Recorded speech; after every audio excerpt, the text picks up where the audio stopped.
term executive functioning has become a common buzzword both among clinical professionals and in the popular media. People have heard of it, but frequently they don't know exactly what it means. In terms of a formal definition, the executive functions are a set of processes that all have to do with managing oneself in order to achieve a goal.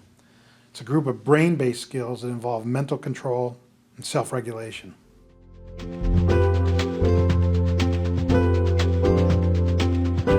In our day-to-day lives, executive functions give people the ability to begin, to work on, and complete the tasks of daily living. Executive functions are brain functions that trigger, organize, join together, and direct all our other brain functions, all the functions that have to do with thinking and directing behavior.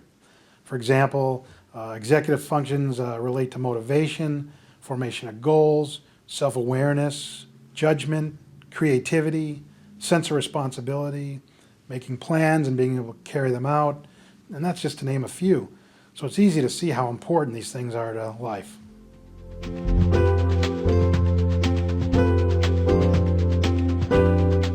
Executive functioning and ADHD are closely related because the problems that result from deficits in executive function are really closely related to the types of problems that are run into by people with ADHD. Some people actually think that ADHD should really be called executive function deficit disorder. Understanding a child's executive function helps parents and their teachers and professionals they may be involved with, helps them provide support, and structure, and direction in areas where specific help is needed. As a child psychologist, having this information helps me understand more clearly what treatments and therapies to recommend and use with a particular child. Different researchers and clinicians have their own models of executive function, but overall the concepts of the most well-known models are basically pretty much the same. I'm not going to review every type of executive function, but I'll briefly describe some of the most important ones that relate to children being able to learn and do well in school. Initiation, the ability to put a task or activity into action, is really a critical function when it comes to school. Being able to put problem-solving strategies into action and independently generate ideas are closely related to a lot of things that kids need to be able to do in school. Inhibition is a really critical executive function that'll help kids do well in school. Stopping one's own behavior at the appropriate time, being able to stop impulses from becoming action. It's really the ability to put the brakes on your thoughts and behaviors. Planning and organization is another important function.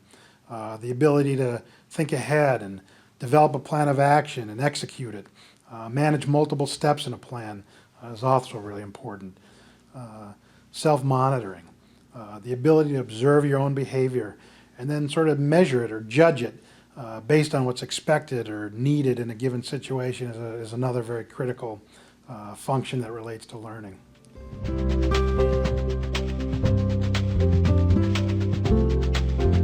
Executive functioning has a very significant impact on learning since kids need to be able to maintain mental control and focus and regulate their own behavior at school.